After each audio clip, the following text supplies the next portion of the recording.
I'm going to go ahead and turn on this bottom shadow here, which I created with a gradient. And that's pretty much the whole thing here. And you can see that I've created many image adjustments for this project. I even created one that enhances her eyes a little bit.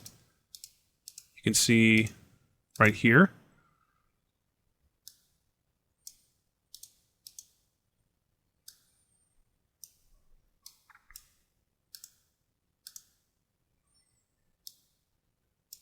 And then I used my classic brown-blue blend for this. I basically created a layer and then filled it in with brown, and then added a color overlay from the blending mode menu. I turned down the opacity, and I then added a blue fill layer with an overlay blending mode, and then a second blue blend layer and overlaid that as well. And you can see that now it's starting to look really a lot like the original.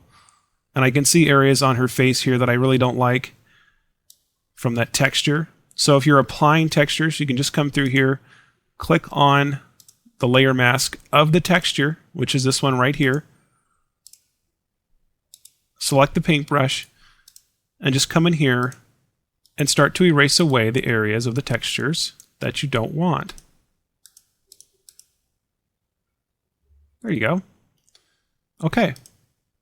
And that's pretty much how I created this entire image. So you can see that some things look a little bit more complicated, but a lot of it is just a little bit more time consuming than most of the projects that we've done on this course. But I'm glad I included it so I could show you, and I know there's a lot of people that wanted to make sure that this one was on the course, and so here it is. I hope you got a lot out of this and hope you enjoyed the tutorial, and we'll see you guys on the next video.